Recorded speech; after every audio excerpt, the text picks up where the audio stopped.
on stage Ian Forrester. He's going to address this important subject before this problem is becoming even bigger.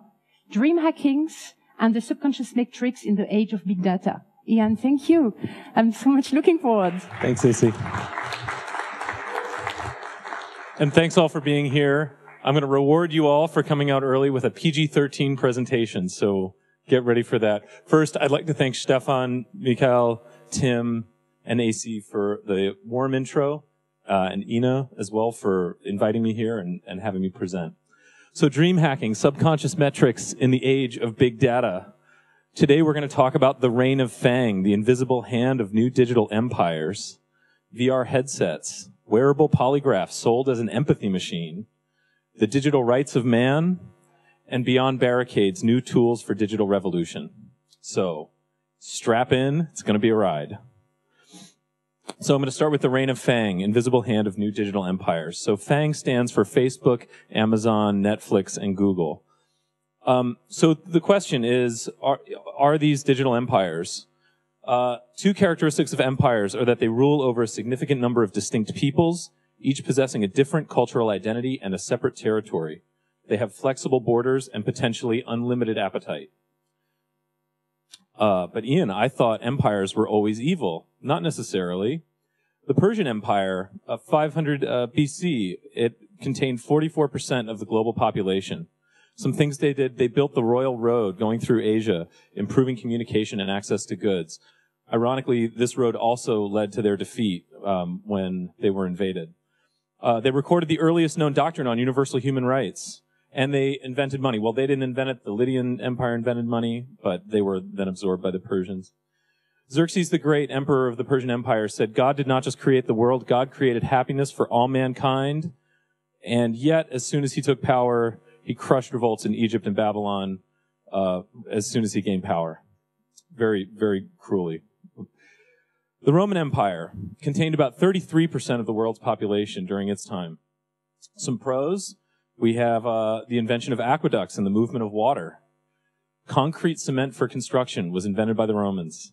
The alphabet wasn't invented, but largely revolutionized. We still use the same alphabet today. And the foundations of Western law, we still use today, were created by the Roman Empire. Some cons. Genocidal expansion. They pretty much destroyed and assimilated every new culture they came in contact with. They were slavers. They kept a lot of slaves.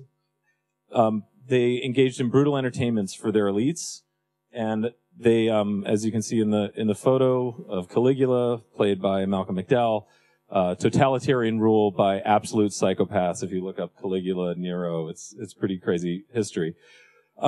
However, largely, emperors are mission-driven, and they want to bring the world with them for, in their view, the good of all. They claim to conquer those for the benefit of those they conquered, lifting them out of ignorance, providing greater access to trade, services, and upward mobility inside a larger cohort. They also had, one feature of these empires were leisure and riches for the urban elite that led to the development of philosophy, arts, music, and taxation and subjugation of local economies in the provinces. One reason why money was so important is they were able to invent money to give to people so that they could freely exchange it, but the real reason was that they could more easily collect taxes by taking gold coins that they issued, as opposed to having to collect giant bags of wheat and grain. Whether peaceful, violent, resisted, or welcomed, empires have historically had a unifying effect on those that they rule. They bring disparate cultures into economic, ideological, and cultural relationship through communication and exchange. So no matter if somebody was welcoming the empire or not, they were brought into relationship with the rest of the community. So let's talk about Facebook in this context. Facebook has 2 billion daily active users, about 33% of the global population, similar to Rome. Facebook's mission is to give people the power to build community and bring the world closer together. Sound familiar? So let's see, how are they doing? Facebook traction. Well, it is the empire on which the sun never sets. The platform was used to topple dictatorships during the Arab Spring. It was also used to help elect Donald Trump to the White House. And actually, in some countries, courts are allowing plaintiffs to serve defendants, serve legal process through Facebook. So if you don't check your Facebook messages, you might be going to jail. This fact, I think, is pretty important. This platform was used to topple dictatorships in the Arab Spring and was used to help Donald Trump, to elect Donald Trump to the White House. It disrupted 2 well-armed empires without firing a shot. So that's pretty good traction. Project Aquila, Mark Zuckerberg, the emperor of Facebook, has plans to expand his reach to all 7 billion of the world's people by deploying a fleet of always-up solar planes to deliver internet access to the furthest reaches of the planet. It's a good thing, yeah? But how is this being funded? That's a very expensive initiative. Social media is selling your shit. What Rome and Persia did with taxes and the invention of money, FANG is doing with big data. Without your specific knowledge or consent. You sign a consent thing when you sign up for the platforms and you say, okay, Facebook, I'm going to give you my data. You're going to give me this great service of Facebook.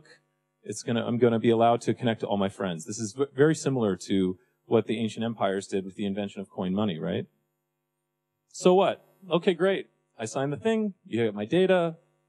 I get your service. It's a fair exchange, right? Well, is it? This company, Cambridge Analytica, it's just popping up in the news, but it's been around since 2013. Cambridge Analytica promises data-driven behavior change. So they're not just analyzing, they're influencing. And who's behind this? A man named Robert Mercer.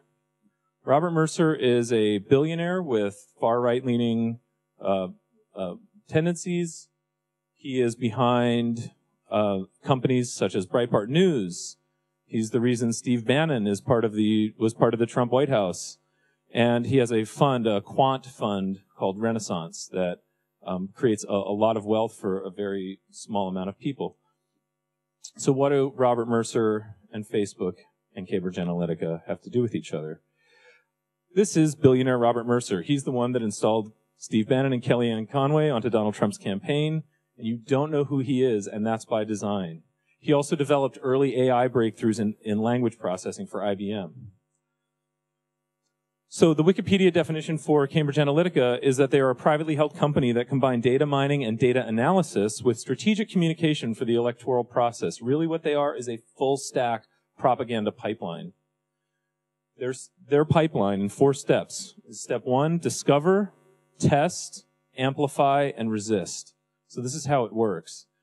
The company is called Cambridge Analytica because it's based on research from a professor at Cambridge who once he figured out how powerful his way of calculating data off of Facebook likes, he said he was not going to sell or monetize. You know, he was very ethical and decided he was not going to sell or monetize this technique. Instead, his assistant did it for him and is now the CEO of Cambridge Analytica. So using Facebook likes, CA profiles and targets individuals for outrage sentiment.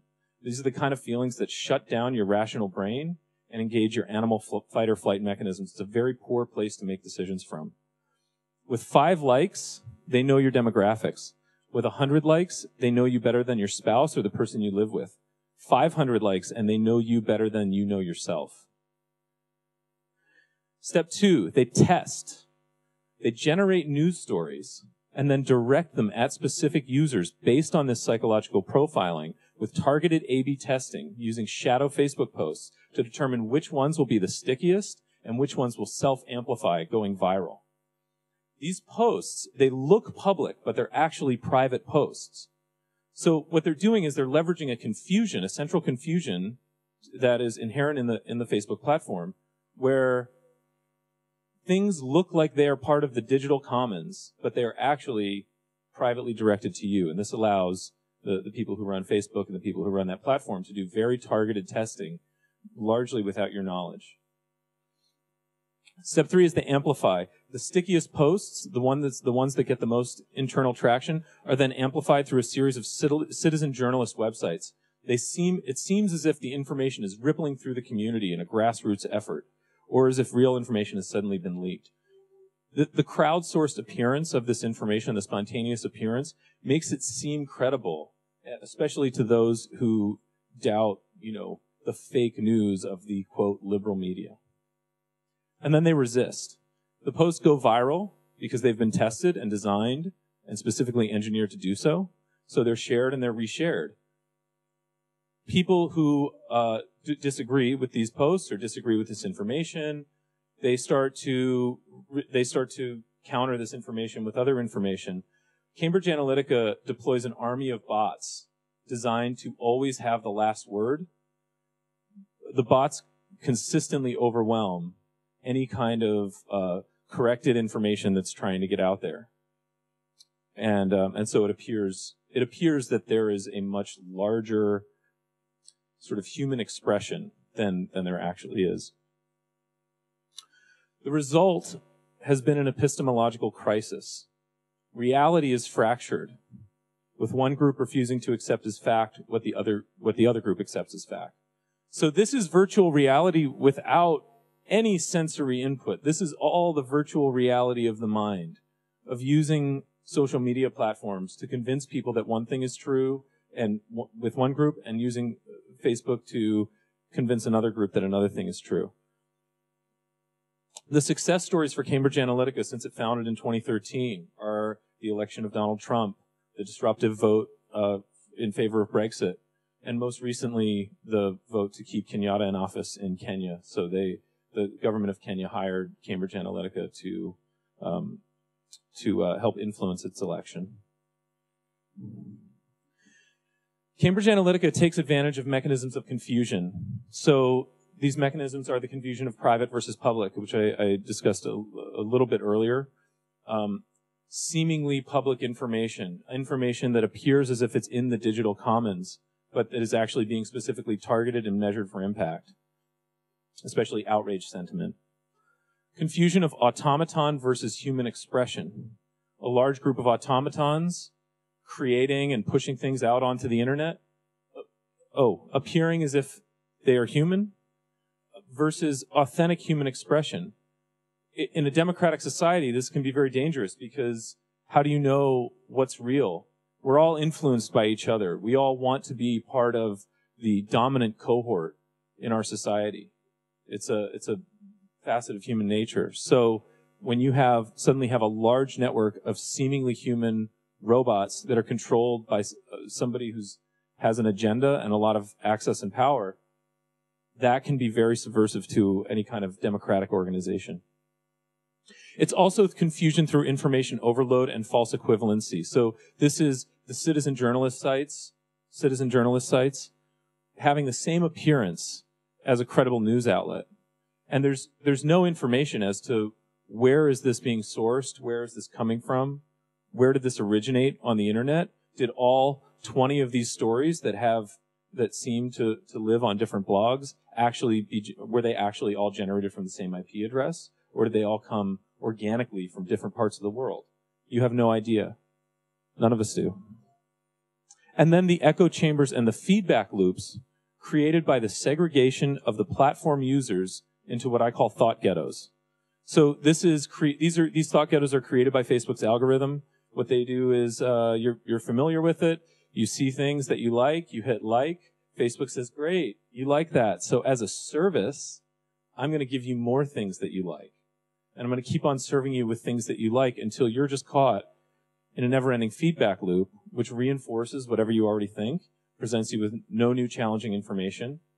And this is very dangerous because what it does is it creates a mechanism of control where the only way to bridge out of your thought ghetto is to pay Facebook, is to go through the center. And for that, there's a toll. So this is what they're doing with your data. So social media they're selling your shit. And these are the guys who are buying it. And they're doing it without your direct consent. And then they're using it to control your decisions. So this is happening right now, right? VR headsets are an incredible invention, and believe me, I am so pro VR. I've devoted my life to it for the past 3 years. It's an incredible extension of our humanity, our ability to connect with each other, and our ability to transcend our biological boundaries. The device is also a wearable polygraph that's sold as an empathy machine. So we'll talk about that a little bit.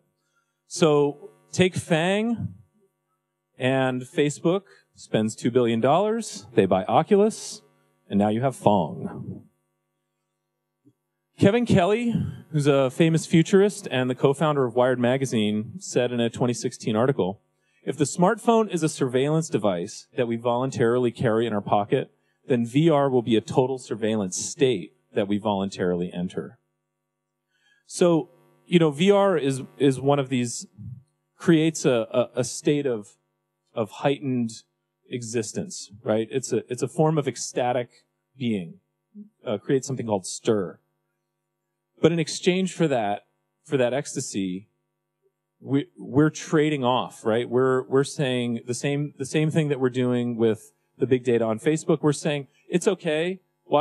Do whatever you want. Do whatever you want with that data. I want the service of being in this, right? So it's a higher high that we pay a higher price for. And this is the point of this talk is to get in front of this now before it becomes a problem.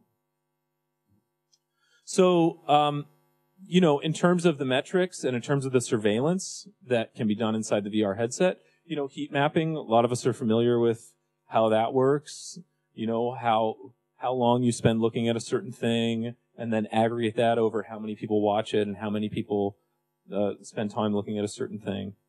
But there's so much more. So there are a number of non-controversial and controversial behavioral metrics that can be gathered using a VR headset. So non-controversial behavioral metrics are, you know, where your attention wanders, interaction metrics with virtual products and virtual environments, testing for competence and skill inside a simulation, right? These are potentially good things because a company can save a lot of money by having a workforce train in VR as opposed to having that entire first leg, you know, that entire first cohort go into a real environment. They can train inside VR and then take the best of the best, measure their performance, you know, from the VR, take them into the real environment. Controversial behavior metrics, though, tracking involuntary arousal to influence group decision-making, you know, the outrage sentiment that Cambridge Analytica is doing. Criminal investigation and prosecution. I recently heard about a case where Amazon Echo is being admitted as court evidence, Amazon Echo surveillance. Enhanced interrogation and torture, using VR for that. The MK Ultra program from the 60s that was investigating LSD, Ken Kesey stole fire from them and took it out to California. You know, his merry pranksters in California. They developed techniques for breaking prisoners using sound waves, using just, you know, playing annoying sounds over and over again. The same thing could be used in VR. Cambridge Analytica, you know, they need 500 Facebook likes so before they know you better than yourself. By hacking your subconscious metrics that you're just leaving out there, they could do it with a much fewer amount of information. And then employee surveillance, and this is an interesting combination. So you put Fong together with a company called Conversus. Conversus, they use eye tracking to create a polygraph, an actual lie detector, and an identity detector, and they use it for pre-employment and periodic employment screening. So if you're working inside VR as your job, which a lot of people are talking about, you're basically under constant surveillance for your most private thoughts, which, you know, this is a radical invasion. Combine the eye detect with a FOV headset, and that's it. It's a mind reading device. So Kevin Kelly goes on in the article, it's very easy to imagine a company that succeeds in dominating the VR universe, quickly stockpiling intimate data on not just what you and 3 billion other people favorite, but what you do on weekends, what people you pay attention to, what scares you, where you go when you're tired, how you greet strangers, whether you're depressed, and 1,000 other details. To do that in real life would be expensive and intrusive. To do that in VR will be invisible and cheap. And that's the key. So now we'll talk about the digital rights of man. To do that in VR will be invisible and cheap. And this is what's at issue. This technology makes it way, way too easy. There is no fair exchange of value for data. It's invisible and cheap. So, by creating visibility and cost in exchange for our data, we can counter the creation of the VR surveillance state. So instead of doing that in VR will be invisible and cheap, we need to revise this sentence so that it reads, it will be obvious, and this got a little messed up, but it says, an exchange of fair value and consent. Going from digital empire to digital freedom. So how do we do this? What are the tools? How do we get beyond this, right? We're already dealing with the world's largest social media platform, the biggest global empire, and they own the entire technology pipeline, right? Isn't it sort of game over already? Well, not really. Consensus algorithms can be the 21st century barricades. And really, I'm really asking this. Are they the 21st century barricades? So right now, the backbone of the internet, the backbone of all the interactions you have on the internet are client server. That book above the word FANG is a ledger, right? That's recording all of the in and out of data coming in and out that Alice, Bob, Carol, and Dave are using while they're using the internet, going up and down. If Alice wants to communicate with Bob via Facebook, she has to go up to Facebook, write in its ledger, and then Bob reads that ledger, right? Facebook is in control of the ledger. They're actually protecting it. They're saying, hey, this ledger is very important. It needs to be secure. We will be the ones to protect it. But there's been a 21st century information innovation called the distributed ledger. And there are a couple of technologies where now Alice, Carol, Bob, and Dave can all communicate with each other without having to go through FANG. So the ledger gets distributed on a blockchain. And the security is in the fact that all of the different nodes in the blockchain have a copy of the ledger already. This is an invention as fundamental as Gutenberg's printing press. When the printing press was developed, all of a sudden people could actually read the Bible and they could have a private relationship, and this caused a huge social upheaval. So now Alice, Bob, Carol, and Dave all have a copy of the ledger. They can talk to FANG. FANG can have a copy of the ledger too, and they're writing different blocks down. The problem is that to get consensus, they have to not only find consensus with the blocks, but also consensus with each other, and all vote. It's a lot of information that has to go back and forth, and it's very time-consuming and costly in terms of energy. So recently at TechCrunch Disrupt in September, Hashgraph was debuted as opposed to a blockchain where the forks are cut off. With Hashgraph, the forks are encouraged and then they become recursive inside the network. So this is a nice little breakdown of them. On the left, you have the server-client relationship. It's a centralized approach. Blockchain, it's a fully connected overlay approach where all the peers are in direct contact with one another. That's pretty inefficient. Hashgraph is a gossip-based approach where the peers all operate in parallel, and then each peer communicates with one or more randomly selected partner, achieving consensus in a sort of random way. It's called gossip about gossip. Here's a little graph with Alice, Bob, Carol, Dave, and Ed. Ed's a little fearful, so he's off to the side there. But this is how the Hashgraph finds consensus. So, distributed consensus, yes, we are already transferring digital currency, but eventually, and this is where I think it is appropriate here, fair matching of buyers and sellers to execute contracts. And this can happen dynamically, and it can happen with large populations of buyers or sellers with a single entity. It's free trade data. Possibly. I don't know. And once we have free trade data, we can get back to doing what we all love in VR, which is making unicorns shoot rainbows, and Ed will be very happy. So thank you very much.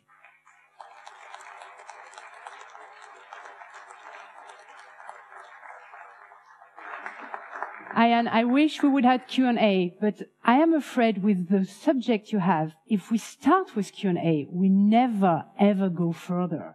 This is such a controversial and fantastic and scary and actually fascinating topic we're entering now. It's like we're entering a matrix. So I think it's great that the message of Ian is super clear. If you do not get into this ethical question right now, this is gonna like get off the track. So be responsive, be responsible to what Ian was saying today. I wish I would take a question, but I can't because I'm the chief time officer here. No worries. But if you have any questions, yes. I'll be out in the lobby. I welcome questions, comments, arguments, discussion. Please come see me if you agree, disagree, want to fight me, whatever. I welcome all of it because I think this is an important conversation to have, and I look forward to being educated myself about this as time goes on. This is great. Thank you so much. Track him. Track him. He's going now. Oh, I'm at VR Playhouse, at Ian Forrester, or find me on Twitter. Okay.